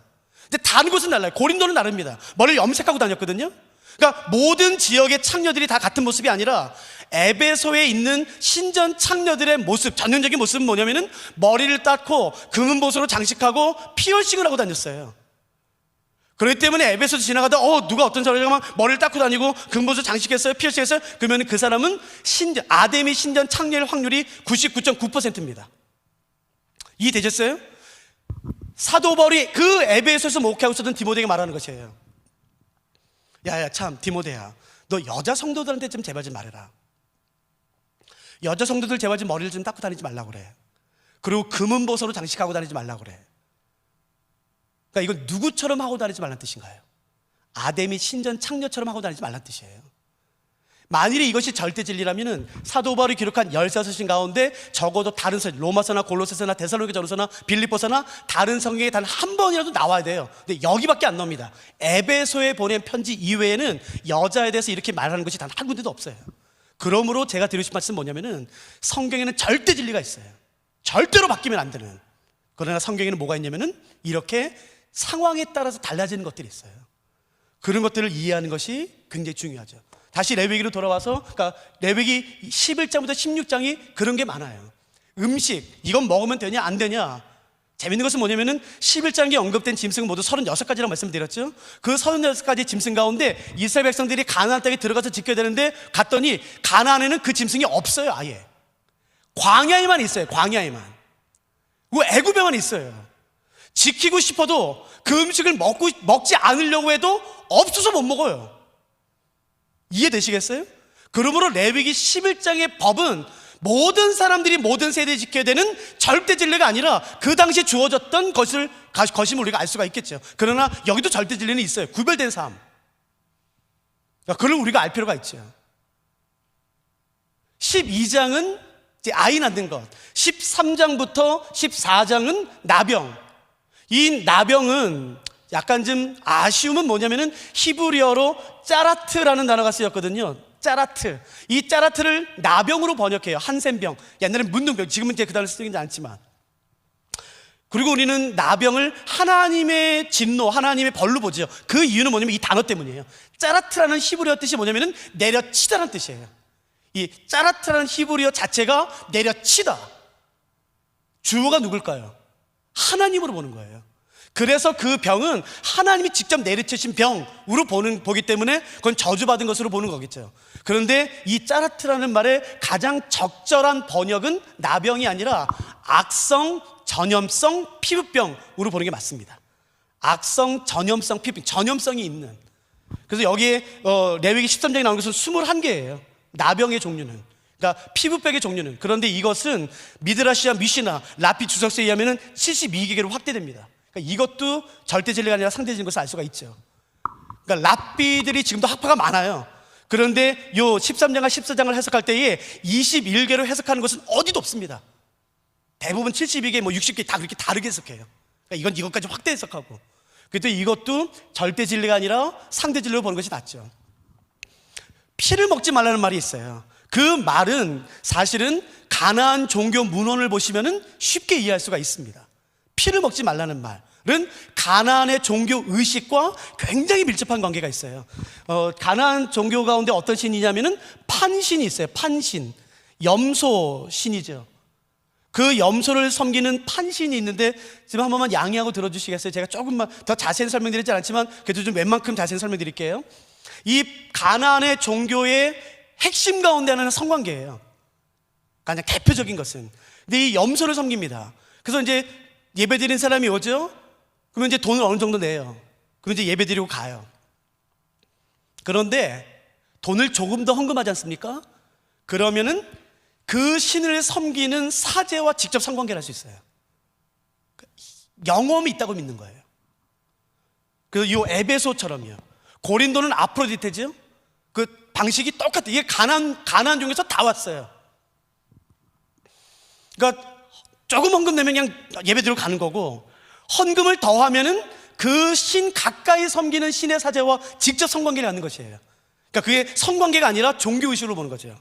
그러나 돈을 더 많이 내지 않습니까? 한번 양해해 주세요. 그러면 신과 직접 접촉할 수 있는 기회가 주어지는 거예요. 그게 수간입니다. 수간. 짐승과 직접 성관계 갖는 거. 처참합니다, 여러분. 그 염소와 성관계를 가질 때 예배 드리는 사람은 뒤에 칼을 차고 들어가게 됐어요. 칼을 차고 있다가 성관계를 할 때에 그 신이, 염소 신이 흥분하게 돼요. 그럴 때 흥분의 고조에 이르렀을 때에 준비했던 칼로 목을 땁니다. 그래서 고조에 있을 때에 나오는 피를 받아 마시는 게 가나안 종교의식의 핵심이에요. 그게. 그러니까 가나안의 종교의식의 핵심은 두 가지죠. 피를 마시는 것과 성관계예요. 레위기에 보세요. 여호와 앞에 나올 때에 반드시 금하는 두 가지가 뭔지 아세요? 피와 성관계입니다. 그러니까 이 종교의식은, 그러니까 이 구절들은 가나안 종교의식, 즉 제의적 측면에서 살피고 이해하는 것이 가장 건강해요. 그러니까 피를 먹지 말라는 것은 어떤 학자들은 이제 위생적으로 접근할 수도 있고, 임의적, 상징적, 경제적, 제의적 여러 가지 관점으로 접근할 수 있지만, 그래도 가장 타당한 것 중에 하나는, 그러니까 이게 유일한 것은 아니지만 이런 관점으로 해석하는 것이 가장 안전하긴 해요. 저는 영국에서 공부할 때 저희 레위기 가르치러 교수님이 오셨는데, 그분은 목사님이셨는데 런던에서 의사부신이셨어요. 그러니까 의사를 하시면서 이제 목사이기도 하시고 교수도 하시는, 굉장히 똑똑해요. 그래서 저는 레위기를 위생적 관점으로 배우긴 했어요. 근데 어떤 건 이해가 돼요. 근데 어떤 건 이해가 안 돼요. 왜냐하면 이게 위생적 관점이라면 지금도 지켜야 돼요. 근데 지금은 안 지키지 않습니까? 그러니까 그거의 결정적인 단점은 이거예요. 그게 절대적인 진리라면 지금도 지켜야 돼요. 근데 그러진 않지 않습니까? 또 하나 가장 중요한 것은 마가복음 7장입니다. 보세요. 마가복음 7장, 이것도 밑줄을 그어 놓으세요. 레위기와 관주에 놓으시면, 여러분 성경 혹시 관주 성경이세요? 옛날 성경은 관주가 많았잖아요. 저희 어머니 성경도 관주가 대부분이었었는데 요즘에 관주가 잘 안 나와요. 그래서 여러분의 성경에 관주를 해두세요. 이 말씀은 구약이 어디? 저도 제가 관주를 해놨거든요. 제 아들한테 주려고 이거. 그러니까 여러분의 성경 한번 여러분이 관주를 해보세요. 레위기 11장은 마가복음 7장과 관주해 두는 것이 좋습니다. 마가복음 7장 18절 제가 읽어볼게요. 예수께서 이르시되 너희도 이렇게 깨달음이 없느냐? 무엇이든지 밖에서 들어가는 것이 능히 사람을 더럽게 하지 못함을 알지 못하느냐? 밖에서 사람에게 들어가는 것은 사람을 절대로 더럽게 하지 못합니다. 이는 마음으로 들어가지 아니하고 배로 들어가. 이게 참 재밌죠. 뒤로 나간다. 너무 거룩한 표현 아닙니까? 이러므로 모든 음식을 깨끗하다 하시느니라. 그 음식은 들어왔다 나가요. 그러니까 그 음식이 사람을 더럽게 하는 것은 아니에요. 그러니까 예수님께서 말씀하셨어요. 그러면 다 되네, 다 먹어도 되네. 그렇죠? 뭐 생각나시는 음식이 있으세요? 음료라도? 고린도전서 10장 보실까요? 고린도전서 10장. 아, 그래, 맞아. 내 입에 들어가는 것은 나를 더럽게 하지 못해. 나는 다 먹을 자유가 있어. 맞아요. 그게 맞아요. 다 마실 자유가 있습니다. 고린도전서 10장을 읽고 결정하세요. 10장 23절. 모든 것이 가하나 모든 것이 유익한 것은 아닙니다. 모든 것이 가하나 모든 것이 덕을 세우는 것은 아니에요. 모든 것을 먹고 마실 권한이 우리에게 있지만 그 모든 것이 나를 이롭게 하거나 유익을 주거나 특히 공동체의 덕을 세우는 것은 아닙니다. 누구든지 자기의 유익을 구하지 말고 남의 유익을 구하라 라고 말씀하시는 것이에요. 그러니까 그 음식도 나를 위해서 먹지 마시고 그 공동체, 다른 사람을 위해서 생각하면서 먹는다면 아마 교회가 더 건강하게 세워지겠죠. 그러니까 이 11장부터 16장에 나와 있는 것들은 절대 진리가 아니라 상대 진리로 해석하는 것이 가장 낫습니다. 그리고 저희가 이제 하나만 더 살펴보면 될 것 같아요. 레위기 1장부터 27장의 꽃입니다. 꽃. 레위기를 공부하는 사람들에게 있어서는 누구도 이견을 달진 않아요. 이것이 레위기의 핵심입니다. 그러니까 저희가 지금까지 말했던 것은 다시는 다 주변 것들이고 레위기의 핵심은 레위기 16장입니다. 대속죄일. 이것이 레위기의 가장 중심, 그러니까 정점에 있는 말씀이에요. 대속죄일이라는 것은 뭐냐면은 이스라엘 백성들이 지키는 365일의 날 가운데 딱 하루죠. 7월 10일. 딱 하루인데 이 날이 365일 가운데 가장 거룩한 날입니다. 가장 거룩한 날. 안식일 뭐 어떤 절기보다도 이스라엘이 지키는 365일의 날수 가운데 가장 거룩한 날이 대속죄일 7월 10일. 이것이 레위기의 핵심 꽃입니다. 이 날은 뭐냐면은 지난해에 지었던 모든 죄를 용서받는 거예요. 그래서 매년마다 드리게 됐습니다. 16장 제일 끝에 보면은 이 대속죄일은 매년마다 지켜서 그 전년도에 지은 죄를 용서받는 것이 이 대속죄일의 가장 중요한 핵심이죠. 7번째 달이에요. 7번째 달. 7번째 달이라는 것은 오늘날 우리가 사용하는 달력의 7월을 의미하지 않습니다. 이것은 종교력을 의미해요. 잘 들어보세요. 이스라엘 백성들은 애굽에서 살았어요. 430년 동안. 그 애굽은 태양신을 섬기기 때문에 양력을 썼죠. 오늘 우리가 사용하는 양력과 굉장히 비슷합니다. 그러니까 이집트 사람들은 머리가 기가 막혀요. 그때 모세 당시에 사용했던 양력과 오늘 사용하는 양력이 그렇게 크게 다르지 않으니까요. 그러니까 굉장히 똑똑한 거죠. 그러니까 이스라엘 사람들은 익숙했던 달력이 양력이에요. 그런데 출애굽하려고 하는 그때에 그게 오늘날 달력으로 약 3, 4월쯤 됐는데 갑자기 하나님이 생뚱맞게 이렇게 말씀하세요. 너희가 이 날을 아빕월 1월로 해라라는 것이에요. 종교력. 그러니까 이스라엘 백성들은 출애굽할 때가 3월이었는데 갑자기 그때가 1월이 됐어요. 그러니까 달력이 두 개가 됐어요. 광야에서 사는 동안에 이스라엘 백성들은 40년 동안 달력을 두 개 썼어요. 양력, 종교력. 이해됐죠? 그런데 이스라엘 백성들이 가나안 땅에 들어가려고 봤더니 가나안 땅에 들어갔더니 그 가나안 땅은 메소포타미아 문명, 즉 음력을 써요. 농사력을. 그래서 이스라엘 백성들은 가나안 땅에 들어가는 순간 꼬이기 시작해요. 달력이 세 개예요. 양력, 종교력, 음력이에요. 그래서 성경은 지도를 받아야 돼요. 이거 잘못 보면요, 달력 하나로 이해하면 이거 다 오류야 그러지 않아요. 사실 이것을 보기 위해서는 열왕기상관을 보는 것이 가장 낫죠. 이 연대가 가장 민감하게 나오는 것이 열왕기상. 다른 데서는 별로 아니지만 열왕기상은 이렇게 나오거든요. 그러니까 달력이 세 개라는 것을 기억하셔야 돼요. 이 7번째 달은 양력 7월을 의미하는 게 아니라 종교력. 7번째 달, 그러니까 양력으로 따진다면 9월에서 10월이 되는 것이에요. 7번째 달이 왜 중요한가요? 7월 1일이 나팔절입니다. 이 날이 왜 중요할까요? 잘 들으세요. 이 날이 이스라엘의 한 해가 시작되는 날입니다. 우리는 1월 1일 날 시작되죠? 아니요. 이스라엘은 종교력으로 7번째 달 1일 나팔절날 한 해가 시작됩니다. 그렇기 때문에 성경은 지도가 필요해요. 그걸 이해해야지만 성경이 이해가 되니까요. 이걸 모르고 아이고 이거 뭐야, 왜 자꾸 이렇게 연대가 달라, 그렇진 않죠. 7번째 달 1일 나팔절날, 월삭이라고 말해요. 매달 1일 날 나팔을 2개를 불게 돼 있어요. 그러나 나팔절만큼은 예루살렘에서 그 나팔을 3개를 불게 돼 있습니다. 3개를. 그래서 한 해가 시작되었다라고 알리게 되어 있죠. 그리고 나서 10일이 대속죄일이에요. 한 해가 시작된 다음에 조금 있다가 이제 지난해의 모든 죄를 용서받는 대속죄를 지키기 위해 이스라엘의 모든 백성들은 다 성막에 모이게 됩니다. 그리고 나서는 7월 달이에요. 똑같이 7번째 달. 그래서 그 12달 가운데 7번째 달이 가장 중요해요. 왜냐면 한 가지가 더 있어요. 15일부터 22일까지 초막절을 지킵니다.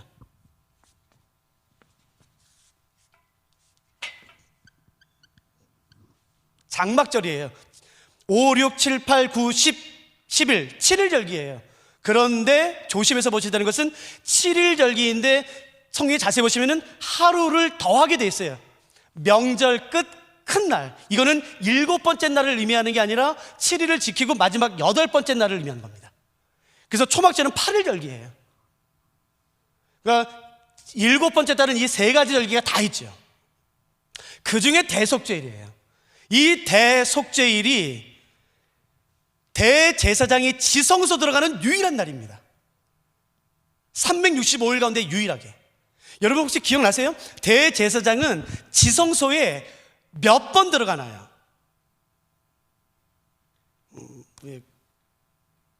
웃지 마세요. 웃음으로 하지 마세요. 대제사장은 지성소에 1년에 몇 번 들어가나요? 한 번 아니에요. 3번이에요. 3번. 잘 됐네요. 저희가 지금 히브리서 하고 있는데 우리가 1년에 대제사장이 한 번 들어간다고 생각하는 것은 히브리서 때문이에요. 1년 1차. 근데 잘 보세요. 365일 가운데 하루 들어가요. 대속죄일 날. 근데 이때 하루 동안에 3번 들어갔다 나왔다 해요. 근데 그것은 같은 예배 중에 있는 것이기 때문에, 같은 의식 가운데 있기 때문에 그것을 한 번으로 봐도 무방한 거예요. 그러나 정확하게 따진다면 3번입니다. 제가 이걸 설명해 드릴게요. 잘 정리할게요. 대제사장은 1년에 딱 하루만 지성소에 들어갈 수 있어요. 그날은 대속죄일 7월 10일. 근데 그 하루 대속죄일 날 대제사장은 지성소에 3번 들어갔다 나왔다는 것이에요. 이걸 제가 설명드릴게요.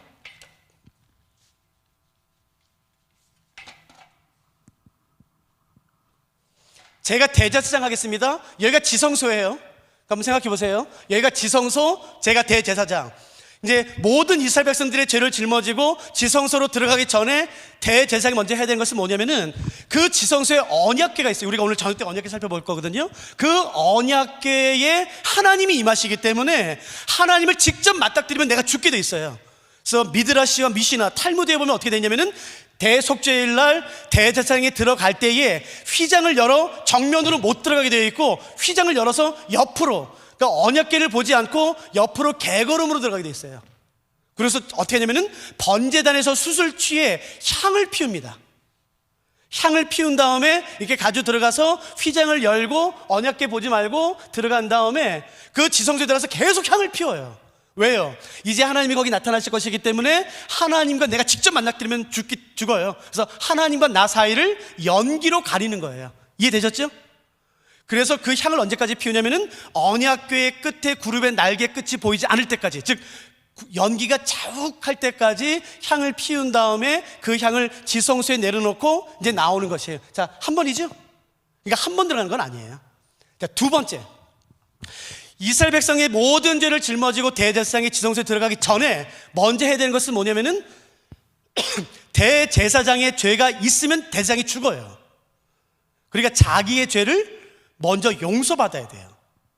그래서 자기의 죄를 위해 대제사장은 숫송아지를 잡아서 숫송아지를 죽이고 그 피를 가져다가 이제 지성소에 들어가는 것이에요. 지성소는 연기가 자욱하죠. 그 연기가 자욱한 곳에 있는 언약궤에 대제사장은 자기의 죄를 위해 숫송아지의 피를 찍어 그 언약궤에 이렇게 뿌립니다. 근데 이때 하나님 바라보시면서 너 안 돼, 너 죄 너무 많이 졌어. 그러면 대제사장이 죽는 거예요. 그러니까 잘 들어보세요. 대제사장이 살아서 들어갔지만 죽어서 나오면 그게 무슨 의미냐면은 하늘에서 무슨 소리가 들리지 않아도 대제사장의 죄는 용서받지 못한 거예요. 이해되셨어요? 그러므로 대제사장은 살아서 들어갔다가 반드시 살아서 나와야 돼요. 근데 한 가지 여기서 조심하셔야 되는 것은 뭐냐면은, 한국 성도님들 가운데 어떤 오해가 있냐면은, 이때 대제사장이 지성소 들어갈 때에 방울을 달고 들어간다고 생각하시는 분이 계세요. 그건 동화예요, 동화. 성경이 아니라. 레위기 16장에 보면 대속죄일, 레위기 16장에 대속죄일 날 대제사장이 지성소에 들어갈 때에 에봇을 벗고 세마포, 속옷 하나만 입고 들어가요. 하얀 옷. 그러니까 방울 달고 들어간다는 것은 동화예요, 동화. 그래서 제가 이거를 라비한테 물어봤어요. 아니, 나는 어렸을 때부터 그렇게 배웠다. 딸랑딸랑. 그래서 대제사장이 움직일 때마다 소리가 나서 그렇게 된다고 배웠는데, 근데 성경이 어디냐? 내가 모르겠다 했더니, 야, 그 말이 어디냐? 성경에 그런 말 없다. 레위기 16장을 봐라. 대제사장이 지성소 들어갈 때에 그 에봇을 벗고 세마포만 입고 들어간다. 그거 거짓말이다 그러더라고요. 근데 봤더니 맞아요. 그래서 제가 역추적해 봤어요. 왜 이런 오해가 생겼을까, 한국 교회에. 봤더니 옛날에 어린이 동화에 그런 게 있었어요. 어린이 성경에. 그러니까 방울 자고 딸랑딸랑. 근데 그거는 동화에 만들어내는 이야기. 그러니까 성경을 보세요. 나중에 꼭 확인하세요. 레위기 16장에 보시면 대제사장이 지성소로 들어갈 때에 에봇을 벗고 하얀 세마포 하나만 입고 들어갑니다. 그러니까 그러면 죽을 때 어떻게 하나? 탈무드에 나와 있어요. 대신 첫 번째 들어갈 때 허리에 끈을 묶고 들어가요. 그래서 제가 빼내게. 아무튼 그건 뭐 차치하고요. 자, 첫 번째 향을 피워요. 두 번째는요, 자기의 죄를 위해 송아지를 잡아서 송아지 피를 언약궤에 뿌려요. 이제 마지막 세 번째, 모든 이스라엘 백성들의 죄를 위해서 염소 2마리를 선택합니다. 한 마리는 안수하고 아사셀 광야로 보내요. 그리고 한 마리는 모든 이스라엘 백성들의 죄를 위해서 죽여요. 그리고 염소피를 가지고 이제 지성소로 들어가서 뿌려요. 그러니까 3번이죠. 그러니까 대제사장은 지성소에 3번 들어가요. 근데 그게 3일이 아니라 하루, 한 의식 가운데 들어가기 때문에 그것을 한 번이다 라고 말해도 사실은 무방한 겁니다. 정확히 이해되셨죠? 예. 자, 마지막 수송아지, 수염소. 근데 이때 이스라엘 백성들은 문헌에 의하면 첫째 향을 피울 때, 송아지 잡을 때 별로 관심 없어요. 대장 죽든 말든. 근데 세 번째, 야, 대제사장이 염소 잡았다더라! 그러면 다 뭐예요? 왜요? 이건 자기 죄니까. 그래서 모든 이스라엘 백성들이 선망에 빽하게 막 삥 둘러칩니다. 그래서 이제 염소 이제 안서고 광야 보내고 죽일 때 막 이제 긴장하고 봐요. 그래서 이제 대상이 염소 피를 가지고 지성소로 들어가서 피를 뿌리는 거예요. 근데 이때 만일에 하나님 바라보시면서 야, 안 돼. 작년에 이스라엘 백성들 너무 많이 죄졌어. 그러면 대제사장이 죽는 거예요. 그러니까 세 번째예요. 대제사장이 살아서 들어갔다가 죽어서 나오면 하늘에서 무슨 소리가 들리지 않아도 이스라엘 백성들의 죄는 용서받은 건가요? 용서받지 못한 건가요? 용서받지 못한 거예요. 이해되셨어요? 그러므로 반드시 해야 되는 것은 뭐냐면은 대제사장은 살아서 들어갔다가 살아서 나와야 돼요. 반드시. 그러니까 이스라엘 백성들이 기다리는 것은 뭐냐면 딱 하나.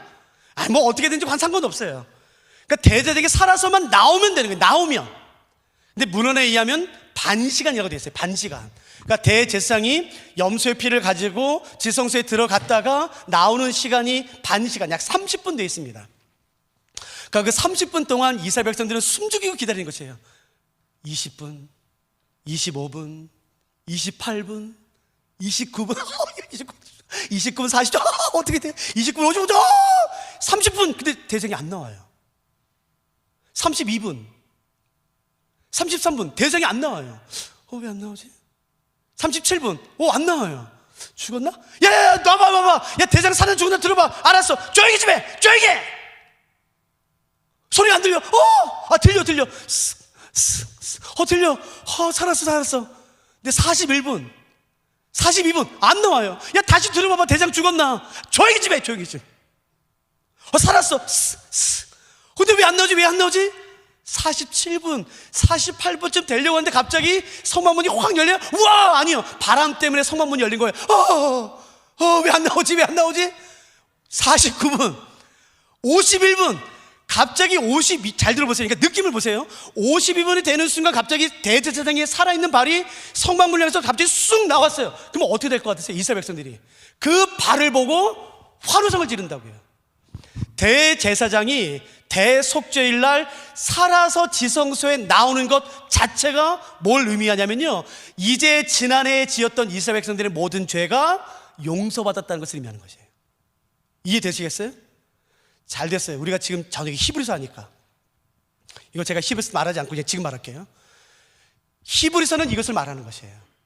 로마서도 예수 그리스도가 대제사장이 되세요.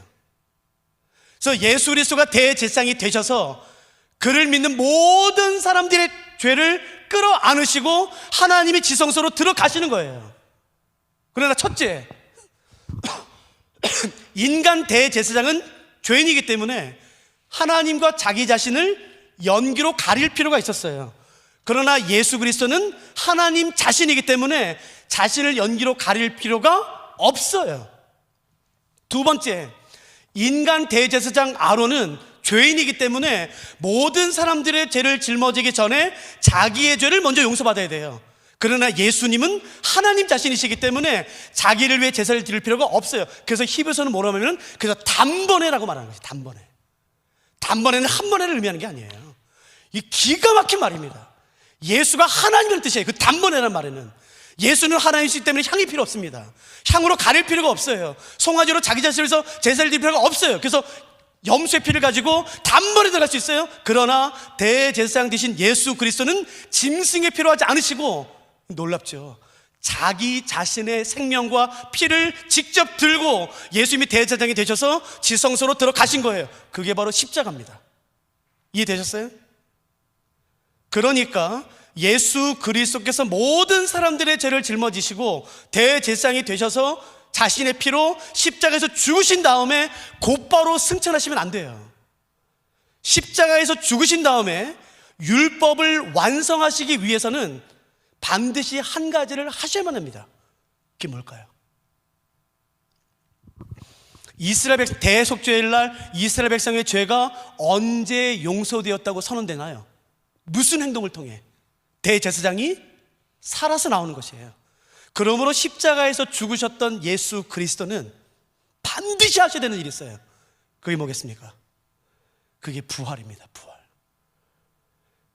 예수님은 바로 승천하시면 안 돼요. 죽으셨다가 부활하시는 것이에요. 그러므로 예수 그리스도의 부활은 어떤 의미가 있는 것이냐면은 대제사장 되신 예수 그리스도께서 자신의 피로 모든 사람들의 죄를 짊어지시고 하나님의 지성소 안으로 들어가 죽으시고 다시 살아서 지성소에서 나오신 것을 의미하는 것이에요. 그러므로 예수 그리스도의 부활은 그를 믿는 모든 사람들의 죄는 이제 용서되었다라는 온 우주적인 선언인 것이에요. 그게 부활절입니다. 그러니까 부활절은 계란 나눠주는 게 아니에요. 그 정도가 아닌 것이에요. 그냥 기뻐하는 정도가 아닌 것이에요.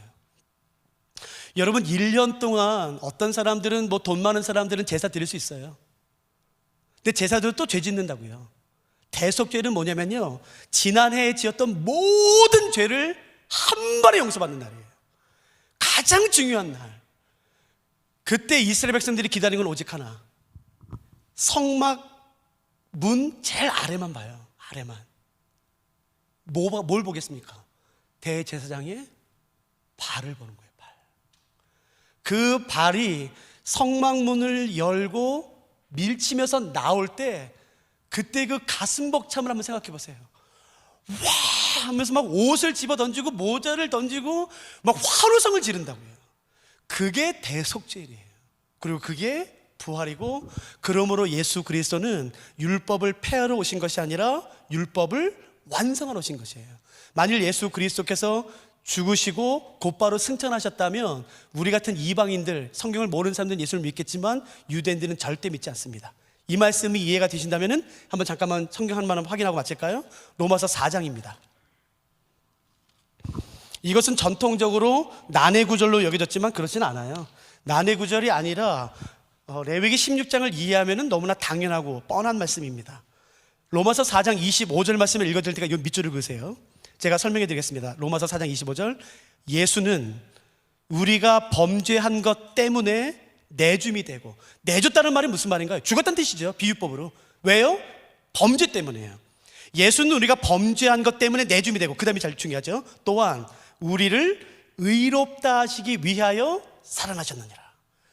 그 살아나신 목적, 부활의 목적은 뭐냐면은 우리를 의롭다 하시기 위해서라는 것이에요.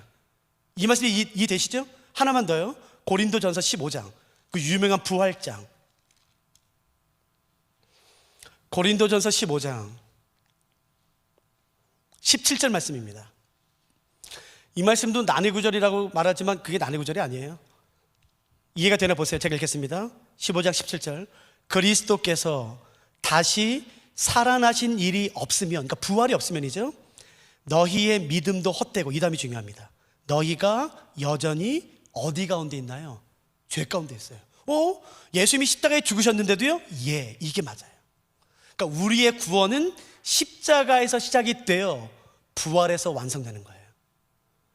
그렇다고 십자가가 필요 없나요? 당연히 필요하죠. 누가 십자가를 중요하게 여기지 않는 사람이 있습니까? 그러나 여러분, 십자가만큼 중요한 게 부활이에요. 2021년 부활절은 좀 빨리 있는 걸로 알고 있어요. 여러분, 부활절날 이 말씀 기억하세요. 이 말씀 기억하시고, 혹시라도 하나님이 은혜를 주셔서 그 부활절, 올해 부활절날 코로나가 종식되어 함께 모일 수 있다면 너무 좋겠죠. 그 뒤 감격.